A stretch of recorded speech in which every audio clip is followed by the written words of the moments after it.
Hey guys, I I guess I'm gonna make this between the weights officially. I'm Ryan. We're inside the gym. I want to talk to you about belts. Well, this is specifically just for you guys in the gym. I don't know. We'll cut it up. We'll see what happens. Um, we lift heavy because I think that's incredibly important. I'm learning a lot about different things. Spoiler alert. Anyway, so belts. Okay, I ordered a bunch of these. Three. I ordered three of these SBD leather belts, and because they're the best belts out there, and because they're the best, they're the most expensive, and because they're expensive, you're probably not going to buy one yourself. So I went ahead and got some because I care about providing you the best things that I can find, right? So this belt, just really wanted to talk about what the belt does. The belt, let's talk about what it doesn't do first. The belt does not keep your back flat for you. The belt isn't meant to be so tight that you can't breathe and keeps your trunk tight for you. That is not what a belt does. What a belt does do is create a tight thing around the outside of you that allows you to create more pressure inside. I don't know how to put it.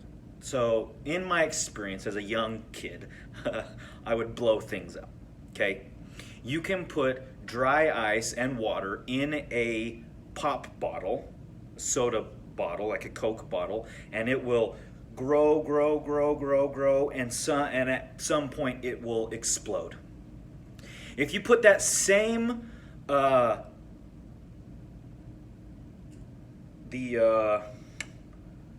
same dry ice and water in a pipe, in a metal pipe, the pressure grows and grows and grows, and it probably that doesn't ever make enough pressure for the pipe to burst. Okay, so if we think about the pop bottle, a Coke bottle versus a pipe, the pipe is metal, it's stronger, so it can withstand greater pressure, right?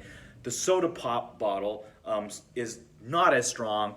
It will expand and stretch, and eventually it'll pop under the pressure that dry ice can create. Okay? This belt allows you to become a pipe.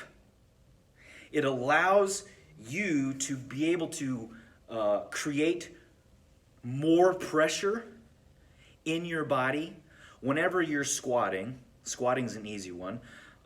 You hold your breath, because in holding your breath, you keep your trunk tight, and while you're keeping your trunk tight, that helps stabilize your spine and everything, right? It helps keep your back flat, and when you keep your back flat, you're able to transmit force through your body to the barbell, and you're able to actually do the squat, or the deadlift, or the overhead press. So these are the three major exercises that that internal pressure really helps you perform those exercises so you can lift heavier weights. And because I want you to lift heavier weights, we're going to have this belt. Okay? So the belt needs to be tight enough that you can push against it. So I grabbed one that's too small, but you'll notice there's a bunch of little holes so that you can adjust for you, which it's just really nice. Okay, so once you get it to something that is relatively snug. Then you buckle this thing down, and then it tightens up, right? So you get it really tight while you're about to squat or press, and while you're done, you can loosen it or take it off, right? We got 3 of them so that there are 3 different sizes. I have a personal one, and Emily has a personal one that she has been kind enough to let people borrow, and I let people borrow. So between mine and hers and the 3 in the gym, we have 5 different size belts that will fit the majority of people.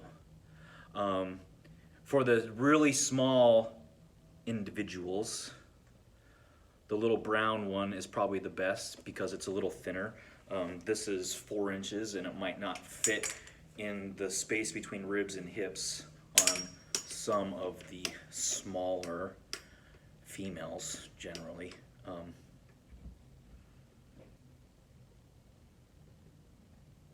So when you put it on and you buckle it down, you go and take a deep breath and you push out against the belt so that it assists you in keeping your back flat, keeping your trunk really tight so that you're able to execute squats and overhead presses more effectively. I do not think, we're going to add this at the end, that a belt is needed for deadlifts. If you watch videos, the guys that are deadlifting 1,000 pounds, some of them wear belts, some of them don't. I think it is safe to say that those guys have a lot more experience than you. The problem with wearing a belt in the deadlift is when you bend over, you think that your back is flat because the belt is tight. But your back isn't flat. The belt is tricking you. And until you can prove to me that you can keep your back flat in a normal deadlift when it's heavy, I would prefer you not wearing a belt because it's not helping.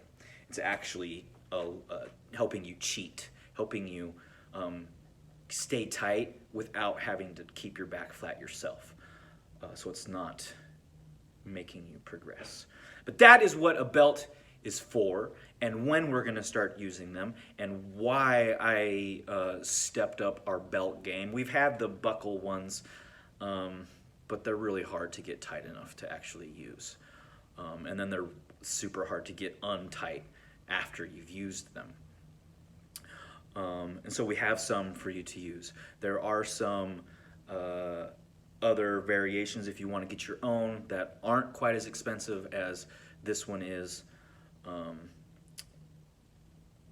But whatever, we have them. And that's why we have belts, and that's why you should use a belt, and when you should use a belt. I do not think that Velcro or belts that are not leather are of any value. Unless you're going to the CrossFit Games, then throwing a belt on might help you win money. And if that's the case, then throw on a little Rogue Velcro canvas belt. Otherwise, we're going to stick to the leather ones, we're going to stick to the thick ones, and we're going to use them when we squat and press. Okay?